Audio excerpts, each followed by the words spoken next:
Can you hear anything? Can you see it? Can you see other people? No. You might have to come Denise, can you hear us? Yeah. Oh yeah, good. So I was just trying. I just forwarded your you know, you met my colleague the other day, my new lady that started with me. I just forwarded it on, and we're trying to get her to come into it, but she can't get onto Teams, so she's just sitting here. I'll shut that door. She's just sitting here with me, if that's all right. Yeah, of course it is. And I hope you don't mind if she makes notes, because this is all new to her, so it'll be fabulous for her. Is that all right? Of course it is, Denise. We've all got to train, haven't we, and learn? Yeah, you've got to start somewhere, and I'm blowing her mind with it all, I think. So I think today is going to be really interesting for her. That's good.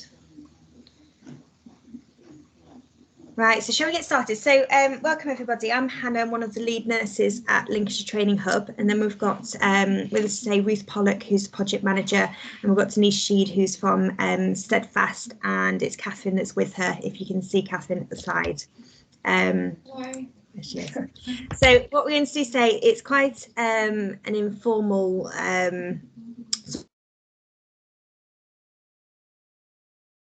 or just jump in if you wanted to. Just so we've got the chance for everybody to hear, if we can have mics on mute when you're not talking, and then feel free to have your cameras on so we can see you. It's nice to see faces every so often. And then we are recording the event as well, so just be aware of that. If you're not wanting to be on the camera for the recording, then just turn yourself off, and that's absolutely fine. And what we're going to do is, there's quite a few people who haven't been able to attend the event today but are really interested in joining the health and social care group. So this recording is going to go onto our website for people to access and watch back in the future. Or if you need to show any of your colleagues or anything like that, then you can do. So I'm just going to pass it over to Denise, who's going to explain a little bit about the course and things, and then we'll talk about next steps afterwards. Morning all. I did do a little presentation which I sent to Ruth and to Hannah, which they can send out to you later, but I actually sort of don't like just doing a presentation because I find them quite flat. I actually prefer to talk about things and answer all your questions, if that's all right. But I'll tell you a little bit about us first. We've been going since 2005. We are a grade 2 Ofsted training provider and have held that for the last 7 years. We're also matrix accredited. We have an outstanding matrix. Our matrix is your CQC, basically. So you have CQC, we have matrix, that is the standard that we have to work to. We are a prime contract holder with the government, so we don't use brokers or anything. We hold all our own contracts.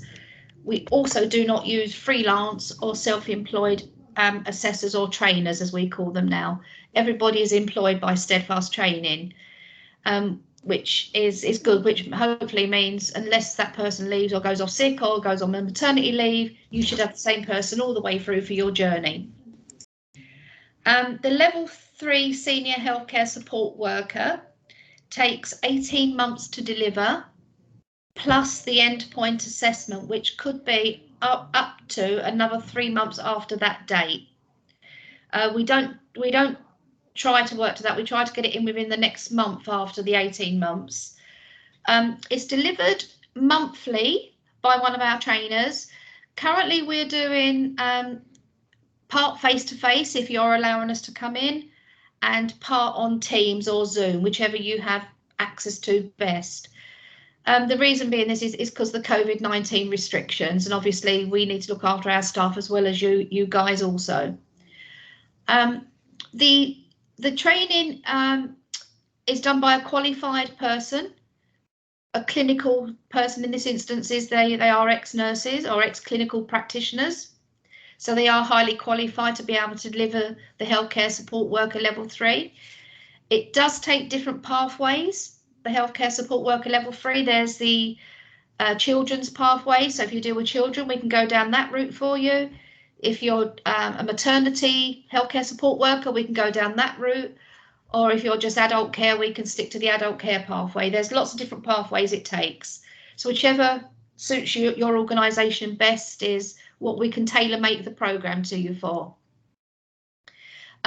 every 8 to 10 weeks, there will be a tripartite review, which this is where your involvement comes in more than anything else.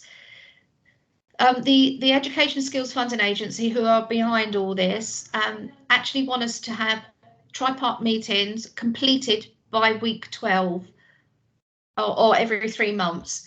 So we do them at weeks between week 8 to 10 to allow for people that are off sick, so we can get it in by week 12. This is a meeting where you really should be involved with your trainer, your member of staff that's doing the training, and yourselves. And it's your chance to say, it's going really well. It's not going so well. Could I have a little bit more content put in it? Could you cover this for me? Could you cover more about physiological measurements?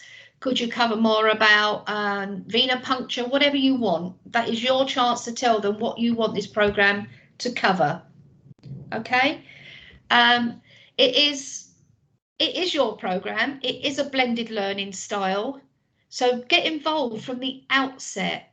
The level 3 healthcare support worker has a mandatory qualification in it, which is what you probably know as the old NVQ, the unit structure. Okay, so the unit structure is where you pick what is best for your member of staff to do.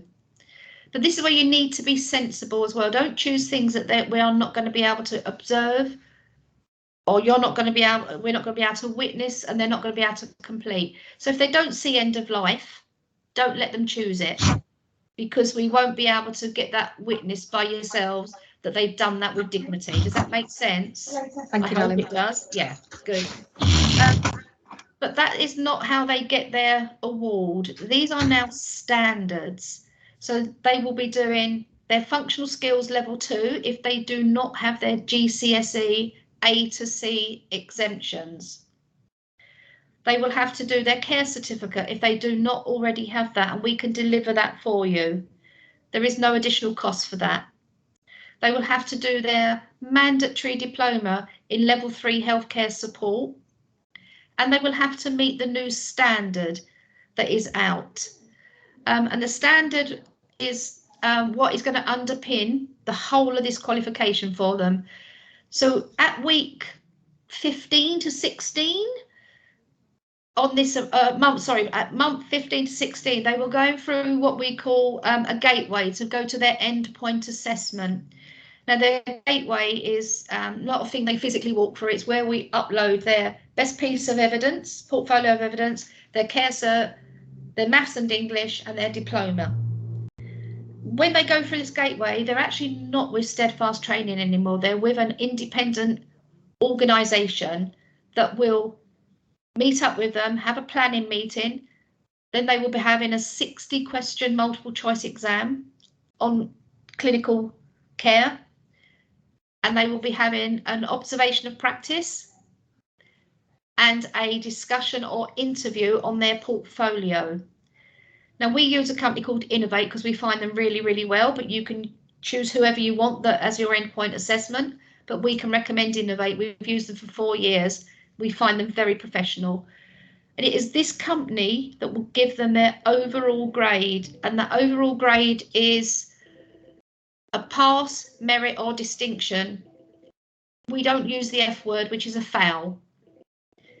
We aim for distinctions all the time, in the hope that if they don't get the distinction, they get a merit.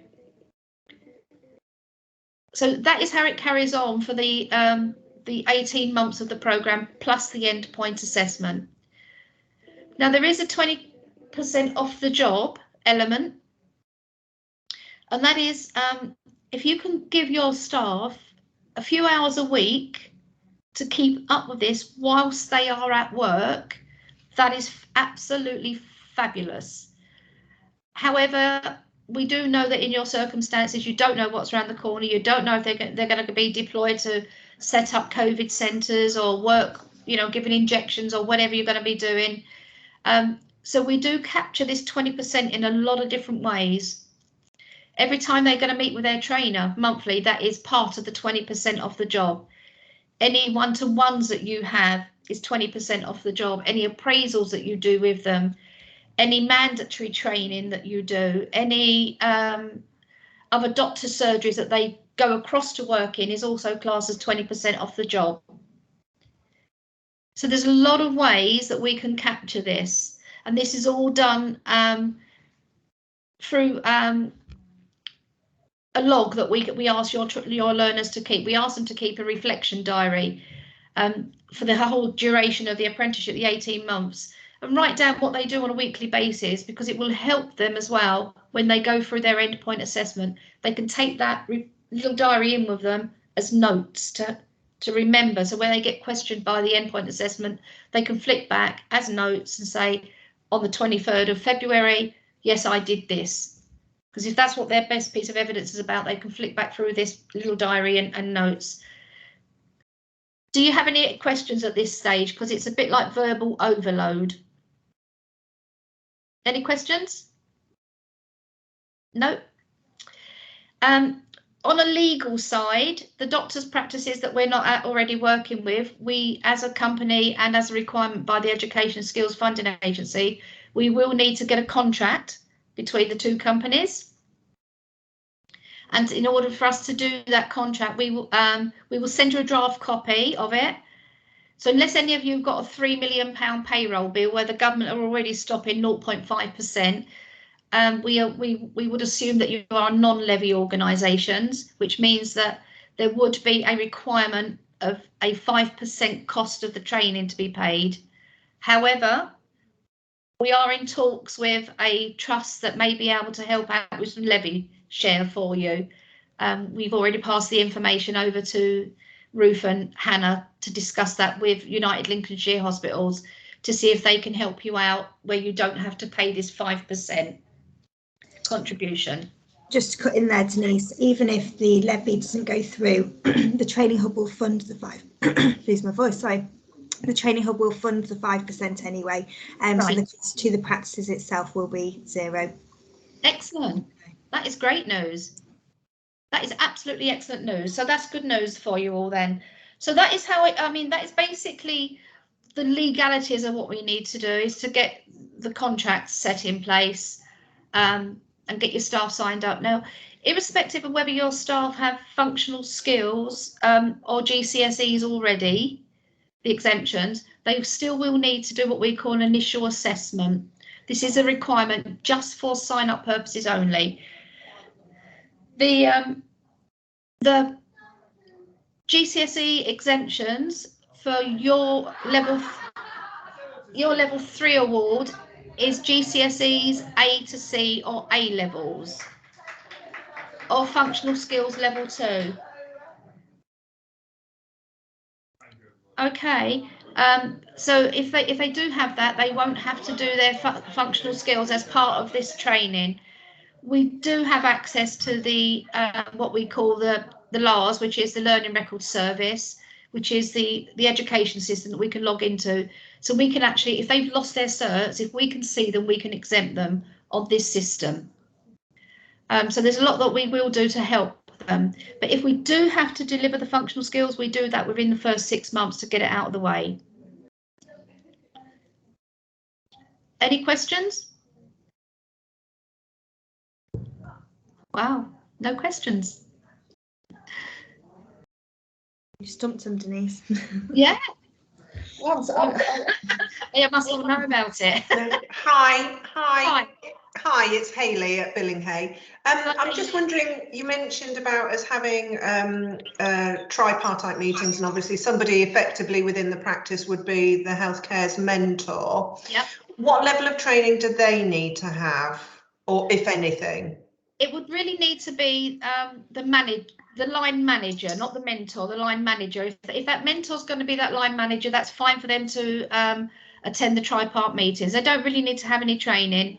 They just need to be the line manager, really, so that they have the authority, so to speak, to sort of agree to any additional help that you might need, any additional how can I put it? Sometimes you will get your trainer, your member of staff telling you the trainer has not turned up, or they cancelled, where in theory it's the other way round. So you need somebody that can actually be able to sit there, and if that is the case, of one of the discussions that comes up in a tripart meeting, to be able to pull up the learner and say this isn't acceptable. So if you're happy with your mentor to do that, then that's fine. Okay, and in terms of signing off, you know, if you're doing an observational, etc., is there any training required by that, or is it fairly straightforward in the explanations? If you are allowing us to come on site, we will. My staff are qualified to sign off the observations. Right. Okay. Okay. So basically, the practice's involvement is really just to facilitate the environment. Absolutely. Absolutely. Okay. Yeah, absolutely. If COVID hits again like it did the first time round, and what I'm hearing is it's more an epidemic now, not a pandemic. It's that from the hospitals I'm talking to, they're seeing it's like different at the moment. I don't know what you're seeing in the doctor's surgeries. If we can't come on site, we will ask you as managers to do the observations for us and then send us a witness statement, but we will send you the template for that. Okay. You to sign off. Yeah, that was kind of like my main question, really. Yeah, we will send you the template and roughly what content needs to go in it so that you know what you're dealing with. Okay, thank you. Is there the only other question that I had is, you know, you can go different pathways. Yeah. And I've looked at all the information that you sent out. Is there a list somewhere of the, you know, the different modules that they can choose that we could look at to see if that's, you know, representative? Because we're quite a small practice, so we don't have like lots of different avenues for our healthcares to sort of progress down. Okay. On the standard itself, the pathways are what they are, and that is why it is underpinned by the level 3 mandatory diploma in healthcare support.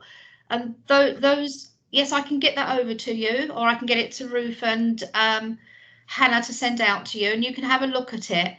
There are mandatory units that they have to complete. You have no options but to allow that to happen. And it's the optional units that you can choose, and you will see your different pathways there. You'll see maternity units there. You'll see venipuncture. You'll see it all there. You'll see physiological measurements. So you can choose which ones that you want to best fit your environment. Yeah, that's great. That's really good. Thank you.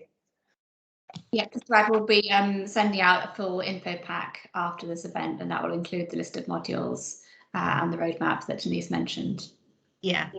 Thank you. Yeah, we put together as a company, we put together these things called roadmaps, and it gives you a great idea of what's going to be happening each month. Okay. The only thing I will say to you is, as Hannah and Ruth are going to be paying your 5%, the government are funding the other 95% of this training, and they pay us monthly. Okay, so if your staff goes off sick for any longer than 2 weeks, flag it up to me or Ruth or Hannah, whichever way around you want to do it, so we can get them paused on the system, because we don't want them to be off sick. We don't know about it, and their training is ramping on, and they're not attending any review meetings, they're not attending the Teams meetings, they're not attending anything, because it's going to be difficult for them, and then they won't come in 18 months. They will become what we call a PED, which is a past end date. That is not something that we would like, because it affects our success data for bringing things in on time. But if we pause their learning on the system, when they say, like, let's say they're off for 3 months, they break a leg, God forbid, I'm just using that. They break a leg, they're off for 12 weeks. When they come back, that 12 weeks gets added onto their learning. So if they're off for any length of time, it's important that you let us know sooner rather than later, so we can get everything paused. Is that okay? Yeah. How does that all sound to you all? Does it sound simple? Denise, just to put to you some questions that we tend to normally get after events like this. Yep. We've based all the timeframes on a full-time member of staff. Could you just explain how it works for a part-time member of staff? Okay. If it's a part-time member of staff that only does You can do an apprenticeship as low down as 16 hours. Under 16 hours, you cannot do that. But that means that the duration of the apprenticeship will be extended. Okay, so normally if you work 16 hours, you're adding roughly another 5 months onto that duration. So instead of it being 18 months, it'll be around about 23, 24 months, even longer. Now we have to do that because the government see that if we try to bring it in 18 months, that we are discriminating that person. But there's nothing stopping that person still, if they want to bring it in 18 months, to try their hardest to bring it in. There's nothing stopping them, but we have to extend the duration of the apprenticeship. Does that make sense, Hannah? Yes, perfect, thank you. I tend to always get that question through afterwards, so. Yeah, it is one that's difficult, and to be honest, we don't like it because it becomes too long for them. You know, it feels like they're on it forever.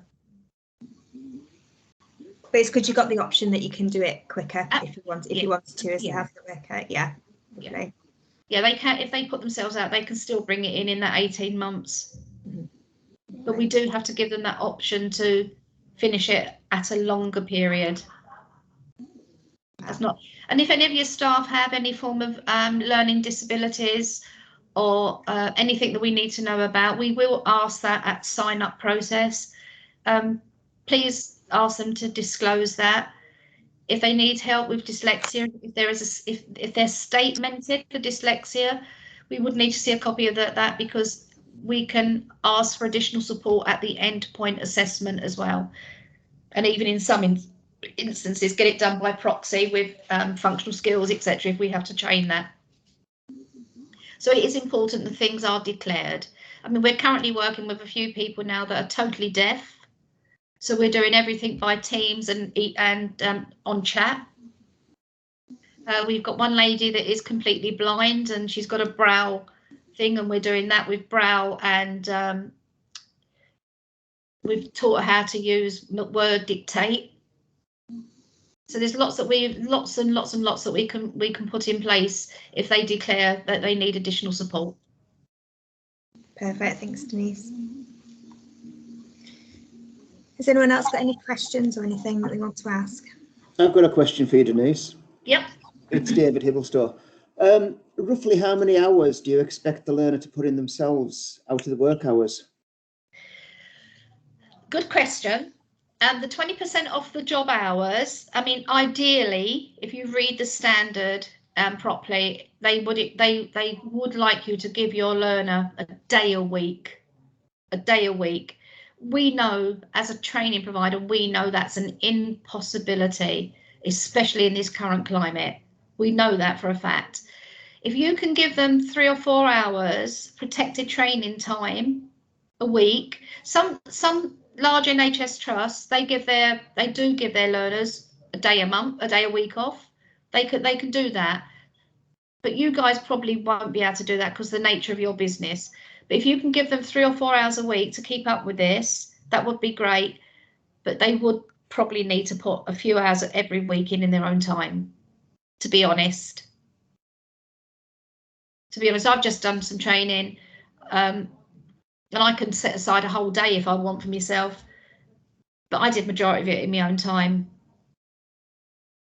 I mean, I'm not asking them to do it all in their own time, but if they're going to have to do some of it, I would say, because the nature of your business, you couldn't possibly give them a day a week out of surgery and out of everything to keep up with the work. Ideally, we would love it, but we know that's not feasible. So yeah, I would say a couple of hours a week they would need to put in their own time. Just to add on to that, what we've had in other apprenticeships, and please correct me if this isn't possible, Denise, with this one, is they have what they're classed as supernumerary clinics. So that doesn't mean that they're not doing their own clinic and running their own job, but they've got sections at the end where they have that debrief, maybe half an hour with a nurse or their mentor, whoever that may be, so they can discuss any problems that they came across or anything that was interesting, so they can develop their knowledge and develop their sort of ability to progress the skills. So it's not that they're having that full-time off the job, not working for you. It's just that they've got that protected time where they can have those debrief sessions and those special clinics where they can implement the new skills that they're learning. Yeah, exactly right. Anything you can do like that helps. It helps their knowledge as well. And this level 3 is great because it's a fabulous stepping stone to the next level, to the TNA, the nursing associate. It's a great stepstone to it. Which is where also your functional skills comes in really importantly. If you've not already got your maths and English at GCSE level C or above, or level 4 as it is now, I think. Yeah. The fact that you're able to get this now while you're doing the apprenticeship, if you did want to go and do the nursing associate, you have to have it before you do the nursing associate apprenticeship. So it's one of those stepping stones along the way if that's the career pathway you want to go. Yeah. And some universities are different to others as well. Some will take you with your functional skills and the fact that you've worked in a clinical environment. Others want you to have your level 3. The entry requirements for each university is not standardised, unfortunately. It's quite different. But if none of your staff have got their care cert, we will deliver that for you as well. And we will sign that off for you as well, sign off the competence. So can I ask a question? Sorry. Yeah. We looked at this because it was more geared up to GP surgeries because we're quite a small practice. Yeah. But you're now saying that we have to have the level 3 healthcare because it wasn't really applicable to working in a GP surgery. So it's very difficult to complete the levels care certificates in a GP surgery. But you are saying that we need that before we can do this. We need the care cert to go through the endpoint assessment. It's part of the requirement to go through the EPA at the end of it. So is that the care certificate or is that the level 3 healthcare certificate? They need, if they're doing the level 3 healthcare support worker, to go through the endpoint assessment, they will need their functional skills or their GCSE equivalents, the care certificate, their level 3 diploma.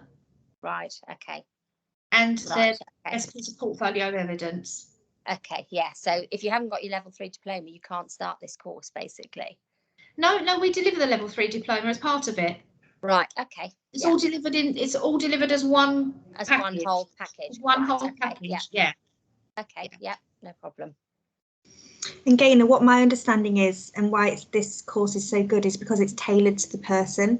So it can be tailored to the fact that you are a small general practice and the modules and everything, content can be tailored to them. So it's not as though you're in a big cohort of hospital people. You've got that trainer that comes in and works with what is available in your practice. Yeah. Because we are on a one-to-one basis. Yeah. Okay. Great.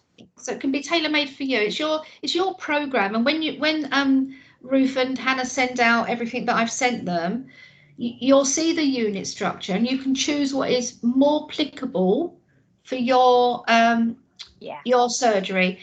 The mandatory units are all about safeguarding and etc. and are based around the 6 C's really. Yeah. So we've never had a problem yet signing off the care cert because it's based on the mandatory units. Okay. Yeah. No problem. Yeah. Thank you. No worries. Any other questions? Wow, you're all quiet. All stumped. It is like verbal overload, isn't it? A little bit. So I'll just go through next steps so that you all know where we go from here. So following this event today, what I'm going to do is send you an email out with all the information Denise has sent through to me, which has got a presentation on there with lots of information. We've got the modules, we've got a roadmap and different things for you to have a look at. So to proceed with having funding for this, we would need support of the practice manager or partners or whoever. We'd need to have support of the nursing team as well, just to make sure that you've got that support for the healthcare assistants throughout the training. And then we'd also obviously need the person that wants to do the course. So those 3 elements to get funding from the training hub. So there is going to be an application form on our website, which you can fill in, okay? and that'll all come through to us. We're going to say for this first round, just so we can sort of keep everybody together and you've got that support network, we're going to put an application to the Training Hub for funding for the course of the 22nd of October. After that, what we'll do is we'll be liaising with Denise with all of the information, and we'll start the sign-up process and things from there, basically. Okay. So if you've got any problems or anything, you can come to any of us in the team, Denise and things. This recording is also going to go onto the website. But if when you come off the call, you've got further questions, just let us know and we can answer those for you. I've just had a question put in the chat, I think, so let me have a quick look. Yes. The answer to that is yes, they both would be able to go on it.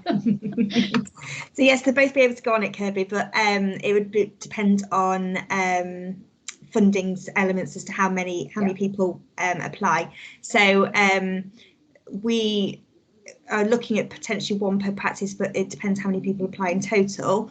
But there wouldn't be to say that we couldn't arrange it for you and then your practice pays the 5% or something like that. So there will be ways and means around things, so just be in contact with us and we can have a discussion about each individual practice if you've got more than one person. Yeah. What I will do, Hannah, is I will send you and Ruth a copy, a draft copy of our non-levy contract, and a contract pro forma, which is what I need filled out for those of you that want to move forward, so we can get the contract in place. Now, the contract is extremely lengthy. There's a lot of legal jargon. When I say legal jargon, it's education skills fund and agency jargon in it. And it's all definitions of this and definitions of that. But basically, it's we're going to deliver it and you're going to let your staff do it and you're going to support them. And that's really all it is. But I'll send you the copy so you can get out to each surgery so they can have a look at it. And if you want to move forward, then we can get the ball rolling and get the at least get the contract sorted. So when you're ready in October, which isn't that far away now, we're all up and running and it won't delay anything. So I will get that over to you when we finish. Perfect, Denise, thank you. Lovely. Has anybody got any final questions, any final comments that they wanted to add at all? No? Lovely. As I said, if you come up with anything, just pop an email across to myself or Ruth, and we can either answer it or ask Denise to answer it if we're not sure. But I say I'll also send that email across once we've got all the information from Denise to send it all through to you, so you've got next steps and all the documents that we've mentioned today. Have a really good read through, have a chat with all the members in the practice that are relevant to the training, just to make sure everybody's happy and in support, and then we can move forward from there. Excellent. All right. Excellent. Lovely. Well, it's nice to see you all. And I say, if anyone wants to stay around at the end, you're welcome, and ask any questions that you don't want to ask in front of the group, you're more than welcome. We'll stay on the call for a few minutes. But we'll let you get to your lunches. I'm sure you're all between lunch breaks and things and hungry. Take care. Excellent. Thank you all. Bye. Bye. Bye-bye. Okay. So my one concern with this,